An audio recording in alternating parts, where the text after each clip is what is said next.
এখন কিন্তু একটু মিড ক্যাপ স্টকের দিকে নজর দেওয়ার সময় এসেছে, মিড ক্যাপ বা একটু বড় ধরনের স্মল ক্যাপের কোম্পানিগুলোর উপর। কেন বলছি, কি কি দিকে আমাদের নজর রাখা উচিত, যুক্তি সহকারে আপনাদের সাথে আলোচনা করব এই ভিডিওতে। মন দিয়ে ভিডিওটাকে অবশ্যই দেখবেন এবং এই সিরিজে আমি কিছু কিছু স্টকও কভার করব। তার জন্য প্লিজ চ্যানেলটাকে সাবস্ক্রাইব করে রাখুন, নিচে দেখুন সাবস্ক্রাইব বাটন আছে, ফ্রি অফ কস্টে সাবস্ক্রাইব করে রাখুন, তার সাথে সাথে এই ভিডিওটাকে একটু লাইকও করে দিন।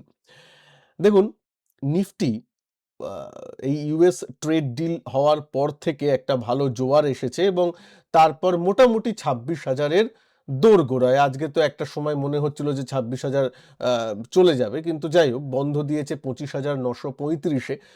তার সাথে 26,000-এর এমন কিছু পার্থক্য নেই। মোটামুটি আবার এই যে কনসলিডেশন জোন, যেই জোনটাকে আমি আপনি অনেক দিন ধরেই ড্র করে রেখেছিলাম, একবার সেই জায়গাটা ভেঙেও গেছিল, কিন্তু আবার ওই ট্রেড ডিলের জন্য আবার কিন্তু এই কনসলিডেশন জোনেই ঢুকে গেছে। কনসলিডেশন জোনে ঢুকে গেলে কি করা উচিত আপনাদের নিশ্চয়ই মনে আছে, সেটা হচ্ছে যারা ইন্ডেক্সে ট্রেড করেন তারা হয়তো ট্রেন্ডিং মার্কেট অনেক সময় কম পাবেন। হ্যাঁ, নিচে এলে উপরের দিকে যাবে, মানে কন্ট্রা ট্রেড টাইপের, যখন এরকম কনসলিডেট জোনে থাকে। কিন্তু যখন মেন ইন্ডেক্স বা লার্জ ক্যাপ কনসলিডেট করছে, সেই সুযোগে কিন্তু কিছু কিছু ভালো মিড ক্যাপ এবং কিছু কিছু লার্জ ক্যাপও বলতে পারেন, সেগুলো কিন্তু একটু নড়ে চড়ে বসে এবং সেগুলোর দিকে একটু অপরচুনিটি বুঝে আমাদের কিন্তু কাজগুলো করতে হবে, এটা মনে রাখবেন। আমি উদাহরণ দিয়ে বলবো আপনাদের। তার আগে আরো একটা কথা বলি, মার্কেট কি এখন ঠিক আছে? একদমই ঠিক আছে। আবার দেখতে পাচ্ছেন গুটি গুটি পায়ে বাড়ছে। এফআইআইরা ২-৩ দিন ধরে এফআইআইরা একটু বাইং করছে, যেটা একটা ভালো দিক। বাজেট যে মানে খুব একটা ভালোও হয়নি, খুব একটা খারাপও হয়নি, মোটামুটি বাজেট হয়েছে বলতে পারেন। যদিও শেয়ার মার্কেটের ক্ষেত্রে এসটিটির ওই ব্যাপারটা একটু খারাপ ব্যাপার ছিল। তাছাড়া ওভারঅল ইকোনমির দিক দিয়ে মোটামুটি ঠিকঠাক আছে। তার সাথে সাথে এফআইআইদের যেটা বললাম ১-২ দিন ধরে আসছে সেটা। আরেকটা কথা বলি, আপনারাই কিছুদিন আগে যখন মার্কেটে পড়ছিল তখন আপনাদেরই প্রশ্ন এসেছিল যে 22,400-তে চলে আসবে, 22,000-এ চলে আসবে। এখন আবার কি মনে হচ্ছে? এখন আবার মনে হচ্ছে যে না, আর আসবে না। তো এরকমই মার্কেট আমাদের মনে করায়। এখনো আসতে পারে। মার্কেট আমাদের এভাবেই মনে করায়, যখন উপরের দিকে যায় তখন মনে হবে উপরের দিকেই যাবে, নিচের দামটা পাবো না। আবার যখন নিচের দিকে যাবে তখন মনে হবে যে ও, আরো হয়তো নিচে যাবে, একটু ওয়েট করে যাই। সেই জন্য আমি সবসময় বলি, ওই ভিডিওতেও বলেছিলাম, যে কখনোই যারা ইনভেস্টমেন্ট আর ট্রেডিং এই দুটোকে আলাদা রাখুন। ইনভেস্টমেন্ট যখন করছেন, যখন প্রত্যেক ফলে একটু একটু করে ইনভেস্ট করুন। যেমন এই সময় যখন এসেছিল আমি বলেছিলাম যে ডেইলি চার্টে 200 ইএমএ এইসব জায়গায় আছে, একটু ডেইলি চার্টে 200 ইএমএ ড্র করে নেবেন, এইসব জায়গায় আছে। আমি বলে দিয়েছিলাম যে 200 ইএমএ তে এলে আমি পার্সোনাল, কোনো অ্যাডভাইস নয়, আমি পার্সোনাল একটু টপ আপ করি, একটু ইনভেস্ট করি বলেছিলাম। দেখুন করেছি। তারপর আমি জানতাম না যে ইউএস ট্রেড ডিল হবে আর মার্কেট উপরে যাবে, হয়তো আরো নিচে যেত যেত। আমার তো এই ইনভেস্টমেন্ট এখনই টাকা চাই না, আমার তো 15 বছরের ভিউ, 10 বছর 12 বছরের ভিউ। তাহলে ইনভেস্টমেন্ট করতে গেলে কিন্তু ওরকম সুযোগের সদ্ব্যবহার করতে হবে। তারপর 22,000-এ যাক, এই যাক, অসুবিধা নেই। আমি 22,000-এর ভিডিওতে বলেছিলাম, যারা কোভিডের সময় ওই একবার বাউন্স যখন এলো তখন মনে করলো যে আবার 20,000-এ যাবে, তারা আজকে পর্যন্ত টাকা নিয়ে বসে আছে, 20,000 আর আসেনি। তাই না? তেমন ওরকম ভাবে করলে হবে না, কারণ টাইমিং কেউ করতে পারে না, আমিও করতে পারি না, করতে চাইও না। আমি মেন ইম্পর্টেন্ট যে সাপোর্ট লেভেলগুলো আসবে সেগুলোতে আমি ইম্পর্টেন্ট জোনে আমি একটু টপ আপ করবো। তাছাড়া তো মাসে ধরুন আমাদের এসআইপি চলতেই থাকে, সবারই মোটামুটি এসআইপি আছে। কিন্তু যখন একটু মার্কেটে কারেকশন দেয়, একটু ইম্পর্টেন্ট সাপোর্ট লেভেলে আসে, সেই জায়গাগুলোতে একটু একটু করে টপ আপটা বাড়ালাম, যদি হাতে টাকা থাকে। যদি হাতে না টাকা থাকে কোনো অসুবিধা নেই, ঠিক আছে। সবসময় যে হাতে টাকা থাকবে তাও নয়, কিন্তু এই ব্যাপারটা মনে রাখবেন। ট্রেডিং করলে ট্রেডিং তো অন্য, ট্রেডিং আপনি পড়ন্ত মার্কেটেও সুযোগ পাবেন, শর্ট করে যারা ইন্ট্রাডেতে কর্ম করতে পারে। এবার আমি বলি যে মিড ক্যাপের দিকে একটু নজর দিতে এখন কেন বলছি। আমি কয়েকদিন আগেও, আমার মনে হয় অনেক আগে, আমি বলেছিলাম যে এবার মানে একটু লার্জ ক্যাপের দিকে থাকবো। এখন কিন্তু একটু বলছি যে এই ইউএস ট্রেড ডিলটা হওয়ার পর, এবং তার সাথে কিছু কন্ডিশনও আছে, আমি আশা করছি মার্কেট এই ডেইলি চার্টে যে 200 ইএমএ এটাকে ভাঙছে না। ভাঙলে আবার ভিউটা চেঞ্জ হবে এবং স্বাভাবিক ব্যাপার, মার্কেট যদি উইক হয়ে যায় তখন তো মিড ক্যাপে ব্যাপার নয়। এখন কিন্তু একটু ভালো মিড ক্যাপের জায়গায়, যখন এই 26,000-এর কাছে বাজার আছে, বা সবথেকে ভালো হয় 26,000টা ক্রস করলে, টিকে গেলে 26,000টা, তখন একটু মিড ক্যাপের দিকে, কোয়ালিটি মিড ক্যাপের দিকে নজর রাখতে। কোয়ালিটি মিড ক্যাপ মানে কি? মানে যে কোম্পানিগুলো যে কোম্পানিগুলো মোটামুটি আপনারা জানেন, বোঝেন, এবং তার মধ্যে থেকে একটু ব্যবসাটা বুঝতেও হবে, একটু ভালো কোম্পানি এরকম, সেই সব দিকে। যেমন একটা ছোট্ট উদাহরণ দিই, ধরুন বিএসসি। বিএসসি মোটামুটি বড় মিড ক্যাপ বলতে পারেন, ঠিক আছে? বড় মিড ক্যাপ নয় আমরা বলি, কারণ বিএসসি এতটাই দাম বেড়ে গেছে যে মার্কেট ক্যাপ অনেকটা বেড়ে গেছে, তাও। তারপর সিডিএসএল, এই জিনিসগুলোকে কিন্তু দেখতে পারেন। দেখুন, বাজেটের সময় মনে আছে সেই দিন ফলটা করেছিল, তার পরের দিন আবার রিকভারি করে নেয়, এবং তারপর থেকে কিন্তু জিনিসটা বাড়তেই থাকে।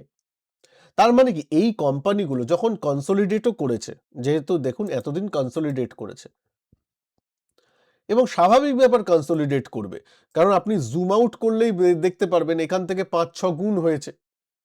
তারপর তো এরকম এইটুকুনি জায়গায় কনসলিডেট করবেন না। এবার দেখুন তো এইটুকুনি জায়গায় কনসলিডেট মাত্র করেছে। হ্যাঁ, এবার সময়টা কতটা লাগবে সেটা কেউ বলতে পারে না। ১ বছর লাগতে পারে, ২ বছর লাগতে পারে। ও মোটামুটি ১ বছর কনসলিডেট করেছে, তারপর আবার 52 উইক হাই বা লাইফ হাইতে চলে গেছে। তো এইটাই তো হয় ভালো কোম্পানিগুলোকে। এবং মনে করে দেখুন, প্লিজ আপনারা নিচে কমেন্ট করে জানাবেন।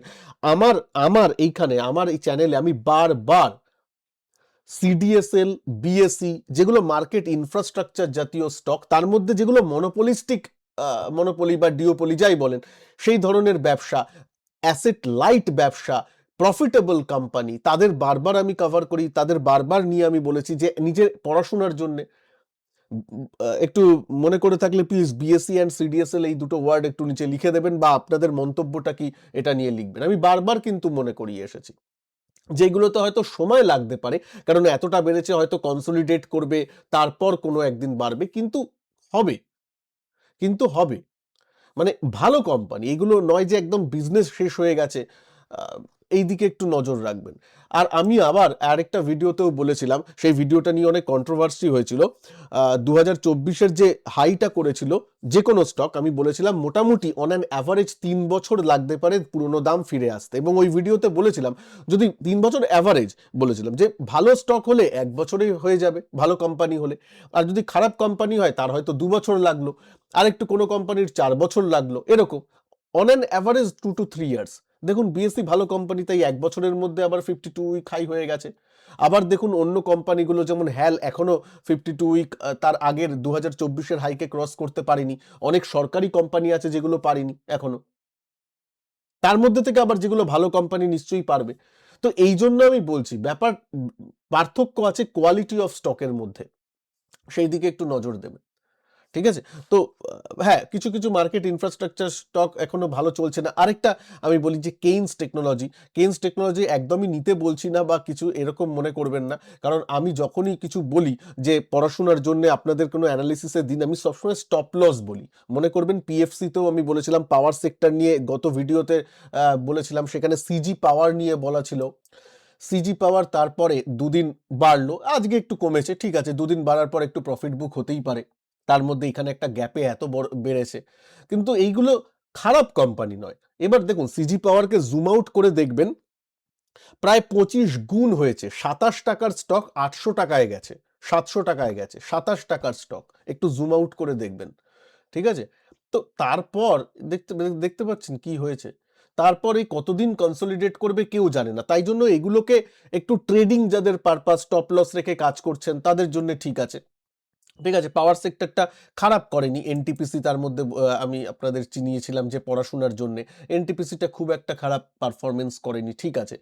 তো মোটামুটি একটু এইরকম ভাবে ভেবে চিন্তে কাজ করবেন, ভালো কোম্পানিতে থাকুন, ঠিক আছে। যদিও এগুলো একটু লার্জ ক্যাপ জাতীয় স্টক। এবার আসি মিড ক্যাপের, একটু, যেহেতু মিড ক্যাপ নিয়ে বলছি, দেখুন মিড ক্যাপ নিয়ে বলছি কেন, লার্জ ক্যাপে তো হাইয়ের দিকে গেছে অনেক, এই ঠিক আছে, মানে প্রায় 26,000 মার্কেট আছে, মানে মোটামুটি হাইয়ের দিকেই আছে। এইবার মিড ক্যাপ যদি দেখুন, মোটামুটি কিন্তু এইখানে গ্যাপে করার পর, যেখানে ইউএসএ ট্রেড ডিলটার পর, তারপর থেকে কিন্তু গুটি গুটি পায়ে উপরে উঠে নিচে এসে আবার উপরের দিকে গেল। এই ব্যাপারটা আপনাদের লাইন চার্টে ক্লিয়ার হবে, হয়তো অনেক সময় এই চার্টে আপনাদের ক্লিয়ার হয় না, চোখে দেখা যায় না। এই দেখুন লাইন চার্টে ক্লিয়ার হলো। একটু উঠলো, একটু রিট্রেস করে আবার উপরের দিকে। তো এইটা কিন্তু একটা ভালো প্রবণতা, যদিও সামনে এর এই লাইফআই এর একটা রেজিস্ট্যান্স আছে, সেটা তো থাকবেই, সেখানে হয়তো ধাক্কা লেগে আবার একটু নিচে এসে আবার উপরে উঠবে। তাই জন্যই এই জোনটাকে আপনাদের চিনিয়ে দিলাম, এখানে হয়তো ধাক্কা লাগলো, একটু নিচে এসে তারপর উপরে গেল। সুতরাং এই যে জোন পুরো আছে, এইটা আপনাদের চিনিয়ে দিলাম। মিড ক্যাপটাকে একটু নজরে রাখবেন, তাই জন্য মিড ক্যাপ ইন্ডেক্স নিয়ে বললাম। তার মধ্যে থেকে ভালো কিছু মিড ক্যাপ স্টক যেগুলো আছে, যেগুলো আপনার পছন্দের, যেগুলো ব্যবসাটা আপনারা বোঝেন, যেগুলোতে ভিজিবিলিটি আছে এবং চার্টে দেখবেন একটু হাইয়ার হাই হাইয়ার লো প্যাটার্ন করছে। এই নয় যে একদম লো পড়ে আছে, ও নিচে পড়ে আছে তাহলে নি, ওটা ট্রেডিং এর ব্যাপার হলো না। যারা স্পেশালি ট্রেডিং করেন আর যারা ইনভেস্টমেন্ট করেন, তারা তো ফান্ডামেন্টাল দেখবেন, তারা যেমন চার্ট দেখবেন তার সাথে ফান্ডামেন্টাল দেখবেন। এই ভিডিওতে ফান্ডামেন্টালটা আলোচ্য বিষয় নয়, তাহলে আলাদা ব্যাপার। ট্রেডিং এর জন্য কিন্তু একটু প্যাটার্ন যাতে তৈরি হয়, হায়ার হাই হায়ার লো করছে যখন, তখন একটু রিট্রেসমেন্টে নিলেন, তার এখানে স্টপ লস একটু রাখলেন। স্টপ লস ছাড়া কাজ করবেন না, এসএল। স্টপ লস ছাড়া যারা কাজ করেন তাদের এই মার্কেটের কোনো জায়গা নেই, আমি আবার বলে দিচ্ছি। তারা শুধুমাত্র পয়সা অন্যের হাতে তুলে দেওয়ার জন্য মার্কেটে এসেছেন, তাদের নিয়ে কথা বলছি না। স্টপ লস রেখে কাজ করবেন, যদি হিট হয় তো ঠিক আছে, বেরিয়ে যেতে হবে। আবার এক ধরনের মানুষ আছেন বা ট্রেডার আছেন, যারা নিজেদের ট্রেডার বলেন, স্টপ লস রাখেন কিন্তু স্টপ লসটা এলে হিট করে বেরিয়ে যেতে পারেন না, না না না ধরে রাখি, ও ঠিক দাম উঠে যাবে। ওরকমও যারা করেন তাদেরও এই মার্কেটে জায়গা নেই, প্লিজ। কারণ দেখুন, এখনো যতদিন ট্রাম্প আছে, ট্রাম্প কখন এসে আবার কি একটা বলে দেবে, মার্কেট আবার অন্যদিকে ঘুরে যাবে।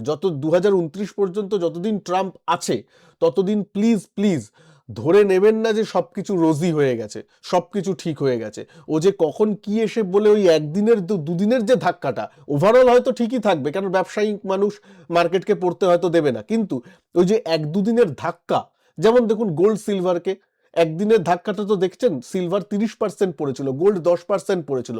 কে মশাই একদিনে ওই বড় ধাক্কাটা মেনে নিতে পারে? অনেকেই মেনে নিতে পারবে না। তারপর আবার কিন্তু কয়েকদিনে দামটা উঠেছে, আবার সোনা এখন $5,000 উপরে, কিন্তু ওই ধাক্কাটা দেওয়া।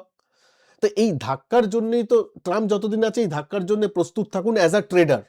ইনভেস্টারদের ঠিক আছে, ইনভেস্টাররা ওই প্রত্যেক নিচে নিচে একটু ভালো জমান, মিউচুয়াল ফান্ডে জমান, কোনো অসুবিধা নেই। যদি মিড ক্যাপে মনে হয় না খুব অসুবিধা, তাহলে মিড ক্যাপ মিউচুয়াল ফান্ড আছে, সেগুলো দেখতে পারেন, মিড ক্যাপ ইটিএফ আছে, সেগুলো দেখতে পারেন।